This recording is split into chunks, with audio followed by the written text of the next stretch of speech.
In honor of Women's History Month, Wayne 15 is proud to bring you Celebrating Women. I think I get inspired by somebody saying you can't do that. I'm an artist here and we're representing. Women should not be afraid to run for any position. That is what female empowerment is all about, just celebrating each other. The power of women is all around us. Tonight, we're sharing the stories of some making a difference right now in Northeast Indiana. Good evening and thank you for joining us. I'm Alyssa Ivinson. And I'm Sierra Tufts. From elected offices and courtrooms to businesses, even breweries. Tonight, you'll meet a lot of women who make our community tick. Our first story tonight breaks down barriers in the auto industry. When Holly Murphy became president of UAW 2209, she didn't just want to be the first female. As Wayne 15's Rachel Russell shows us, she wants to help the community come together. She doesn't think of herself as the first female president of a big industrial union. She sees herself as the president. Holly Murphy was first elected trustee in 2008. After 3 terms, she was ready to step up, running for president. That was exciting, you know, lots of adrenaline, and then when I won, that was, you know, super exciting. First hired into General Motors and the UAW in Anderson in 1999, she was very involved in the community there. Now she's leading the pack in the Summit City. Yes, there are challenges because you are a woman. You know, not everybody gets so excited as you do. Her longtime friend and a previous UAW president, Randy Schmidt, says no one is more deserving than she is. And those people that are our members, male or female, said, this is the person we want to lead our union. Holly is more than just a president. I'm a mother of 2 children, 2 boys. I have a senior at Bishop Lewis and a 5th grader at Deer Ridge Elementary, Michael and Daniel. When I'm not here, I'm doing lots of, you know, baseball games, basketball games, football. It makes for a busy schedule, but she says it also makes her stronger. We're women, we're mothers, you know, so what inspires me is that we're solution-based. You know, we always want to be in the middle of the road, finding solutions. It doesn't always have to be one way or the other. You know, we want to always come together. Using her leadership to reach new members. I think the major thing that she brings to our local union is she has worked really hard to bring new people into the process. Holly's message is for all women. Don't be afraid. Don't be afraid. Women should not be afraid to run for any position. You know, just go with your heart, do what's right, and everything that it's not always an easy decision, but do what's right, you know, make the right decision. Her legacy will be that anyone can run for president, whether you're black or white or male or female. There is no glass ceiling. The sky is the limit. In Fort Wayne, Rachel Russell, Wayne 15 News. Murphy's term is up next year and she plans to run for president again. We are just getting started tonight. Still to come on Celebrating Women. From murals to alleyways, women are changing the art scene in Fort Wayne. See how they're painting new paths. Plus, order in the court, how history is being made in Allen County where women now rule the bench. And up next, overcoming resistance to lead her city. Meet Kendallville's first female mayor.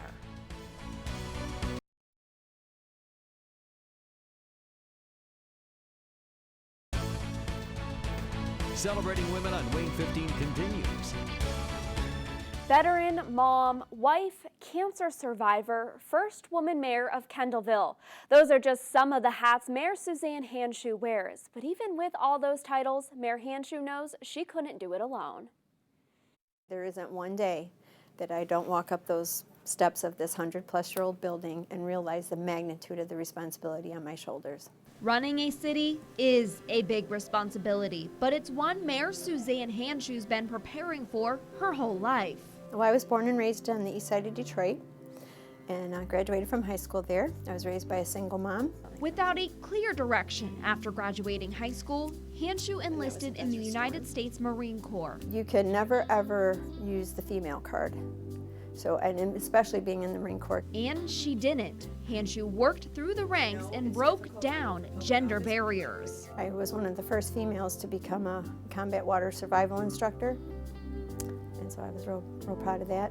She spent 11 years active duty and 13 years in the reserves. I never had an excuse. I never complained. And, you know, if you fall, you get cut, you get hurt, you suck it up and you just keep going because you want to be considered as one of them. Handshoe met her husband in the military, the parents to 2 children and now 3 grandchildren, settled in Kendallville. It was her husband's hometown and one she would soon lead. Her military experience inspired her to run for office. It's always, if you see something that needs corrected, you don't complain about it. You get involved and try to change it.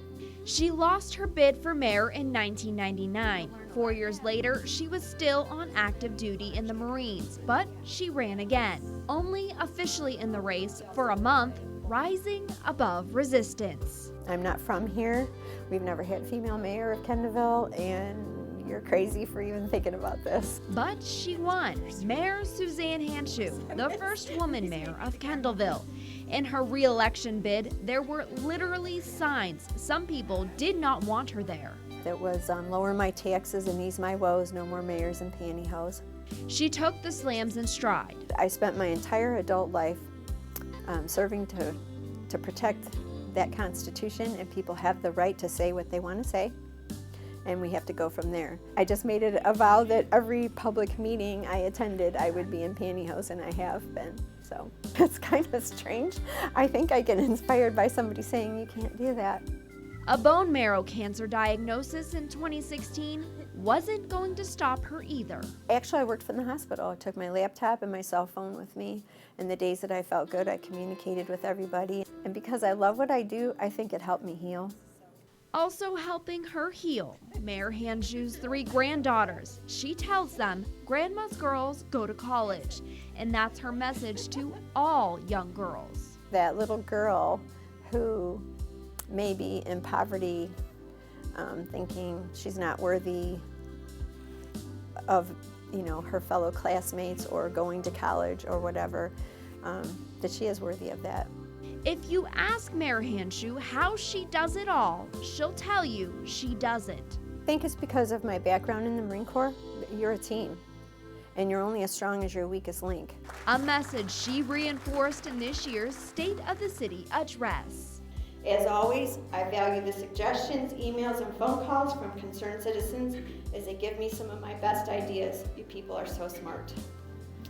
May God continue to bless our great city and all of you. Thank you. But along the way, you know, each difficult thing that you get through, you gain more confidence in yourself and realize that you can do this, do a lot of self-talk. I can do this, I can do this. Mayor Handshoe is in her 15th year as mayor of Kendallville and is rerunning for a 5th term, all while being in remission.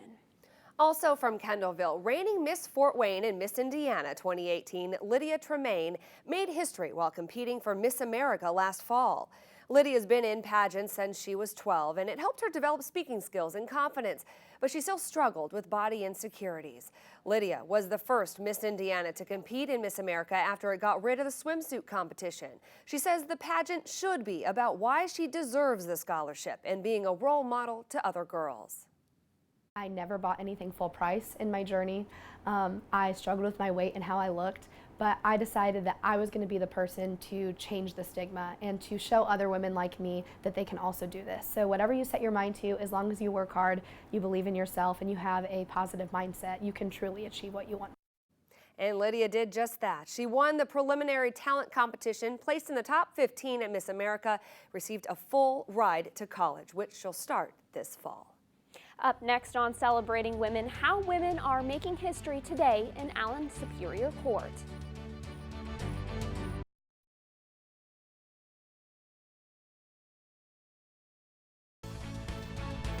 Celebrating Women on Wayne 15 continues.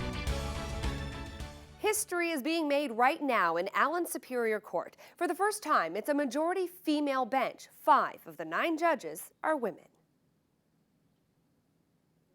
They just view us as any other lawyer. That's ultimately what we wanted to be. Today, the women judges in Allen Superior Court zip up the same black robes and take the highest seat in the courtroom. But their journeys to the bench and through a historically male-dominated legal field were very different. To say that it was difficult as a start is an understatement. When Judge Nancy Boyer graduated law school in 1976, she was one of the first women lawyers in Fort Wayne. I would be called honey or dear, but if I become angry or if I say what I really think, that's really not going to help either me or any other women coming to Fort Wayne. And so I think one of the biggest compliments I received after a couple of years of practice was, you know, we really like you here because you practice law like a man. And so I said, well, thank you. And I thought, I don't know what that means. But I think maybe they had a stereotype in their mind of what a woman lawyer would look like, act like, be like. And I wasn't that. Boyer was also the first female to become a judge in Allen County, taking the bench in 1991. I always hoped that maybe when I started and what I did would help other women. Judge Fran Gull joined Boyer in 1997, also fighting through barriers as an attorney before taking the bench. I was told by several major law firms here in town that they didn't have room for a woman lawyer, or they already had their woman lawyer. And I was completely taken aback. I did not expect to see that in 1984. Judge Wendy Davis graduated from law school in 1990 and still experienced sexism in the courtroom. I think over the years I have felt that I had to be just a little bit better, just a little bit smarter. Davis became a judge in 2011. Even back in 2010, believe it or not, when I ran in my first election, I had a male lawyer tell me, we don't need any more women judges. So, you know, what do you do with that? And I think that when you're in hard times like that, that defines who you are. I'm very appreciative of where we were, where we've been, where we are now, and those that kind of blazed that trail for me and for others, to not have it so hard, to not have it so rough. Judge Andrea Trevino became the fourth female Allen Superior Court judge last year. We can aspire to be what have typically been male-dominated positions. So I think it has just as much to do with our society and the changing of ideas as it does with women feeling empowered and believing in ourselves. And I think in a way, as evidenced by our community, lifting each other up. Then Judge Jennifer DeGroot, while serving as a magistrate for the last 20 years, is the newest Superior Court judge, taking the bench in January and tipping the scales to make it a female majority. We just work with great people, men and women, aware of the history and knowing where things have come. It is significant because it is the first time, and here we are in 2019 being able to say that. I think it's pretty exciting. We are so fortunate in this community that we have such a broad talent of pool to select from that it can be replicated across the state, and it should be. Hopefully it's sending a message to encourage young women to go seek their dreams. As these women rule day after day, decision after decision, they're continuing to open doors for the next generation. And encouraging the women behind us to follow us and to succeed us. We as leaders need to celebrate each other and not tear each other down. Lifting people up can have a really profound effect, and it can put good people in good places. Follow the dream. If you think you want to be a lawyer, whatever you think you want to be. According to the U.S. Census, 38% of lawyers are now women, and America's Quarterly reports women account for 33% of state and federal court judges. Up next on Celebrating Women, we go behind the bags at Vera Bradley, see the beginnings of the now iconic company. And she's rocking the downtown art scene with the stroke of her brush. Meet the co-founder of Art This Way. Then later in the show, beer's not just for bros. See how these fearless women are brewing up female empowerment.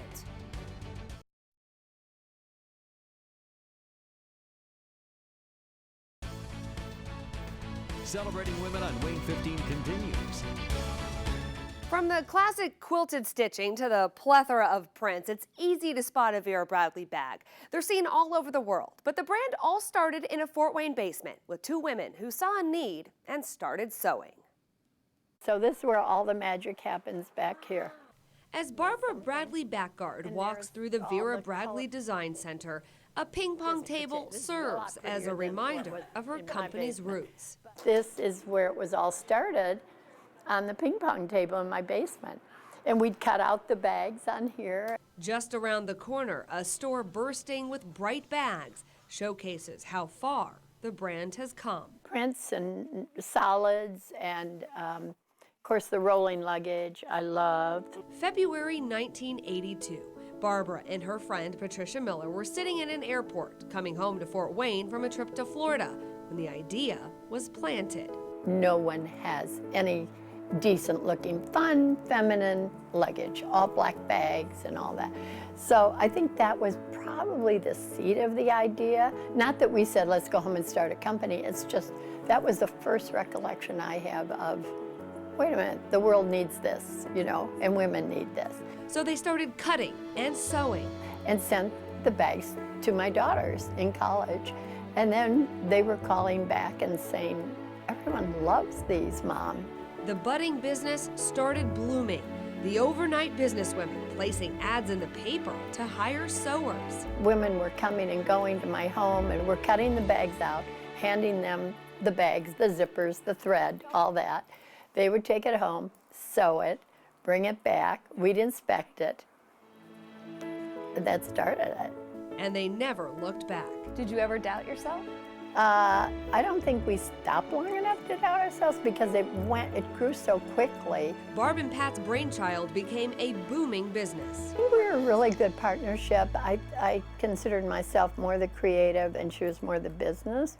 The women recognized as National Entrepreneurs of the Year in 1987, and Vera Bradley won Supplier of the Century at the Retailer Excellence Awards in 2017. And we were up against Hallmark cards, all the big people. I was totally blown away by it. Did you ever experience challenges as being two women leading a company? I probably did, because men were always trying to tell you how to do it better. But I took that as an advantage. You know, oh, how should we do it better? Listen to the whole thing and then decide whether it's good advice or bad advice. I feel equal, always did. No one had to tell me I was. What advice do you have to young girls today? Say follow your strengths. If you love makeup, go into makeup. You know, if you love teaching, then be a teacher. Do what you love, you know. I've never thought of the money as being the goal. How much money do you have? Because I don't think that really makes you happy.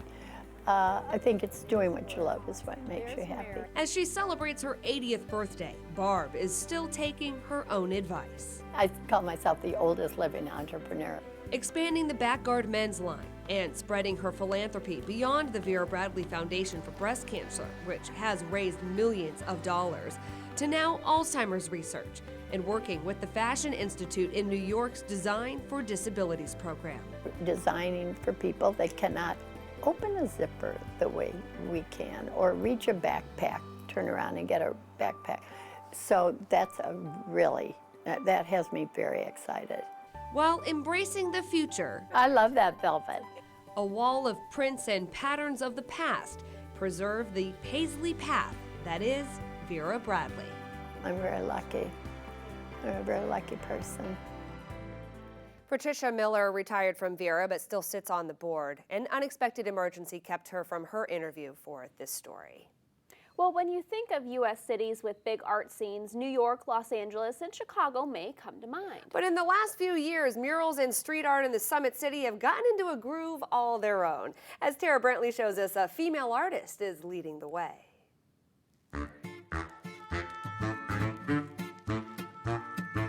I'm a full-time artist. I've been doing this for 5 years. with a stroke of her brush. I like painting large, I like making it big. And a rainbow of colors. It was just a fluke and a crazy circumstance that really brought me into the scenario. Fort Wayne artist Alexandra Hall not only decks the walls and halls of hospitals. I have a large mural at Lutheran Hospital here in town. But rocks downtown Fort Wayne alleys and buildings as well. This is a work that I did in collaboration with Alex Mendez. He's a sculptor based in Decatur, Indiana.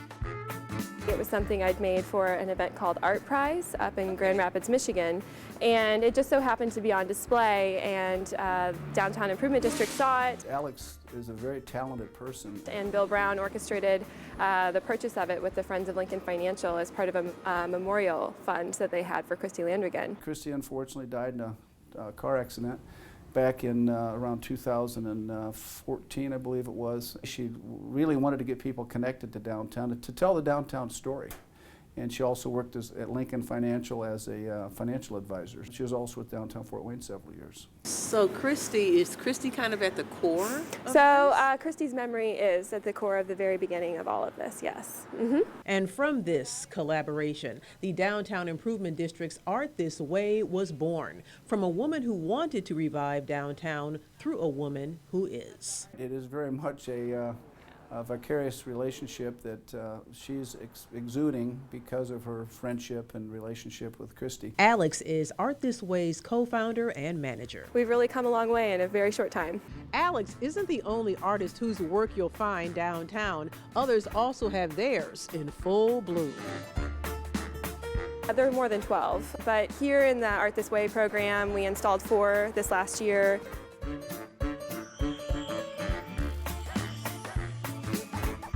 You'll find these artful expressions within a 2-block area of downtown that runs from Washington, Wayne and Berry, and Harrison and Calhoun. We have a lot of local talent that is really great at expressing themselves through that visual medium. Property owners within this area signed agreements for their buildings to become canvases. It's really something to have the local owners really step up and say, we're interested in seeing this happen too. Please saturate this space with some creativity. We're excited about this next year's projects. Hopefully we'll see another mural installed in June or July of this year. Alex has no plans to put her likeness on a building, but it was on a different type of canvas. In 2018, Fort Wayne Magazine honored her as one of its People of the Year, an artist bringing art this way to enhance the Summit City. Hopefully Art This Way will continue to bring more artwork to downtown. That was Tara Brantley reporting. Artists can turn in applications for 2019 mural ideas now. We also want to recognize Tara tonight. She is not only featured in one of the History Center's temporary exhibits right now, but she will be inducted into the Indiana Associated Press Hall of Fame later this year. Tara's been on the air for 26 years, making her the longest-serving African-American news anchor in the state. Up next on Celebrating Women. There's a common thread with these women, and it's more than just a love for beer. Hear about these fearless women.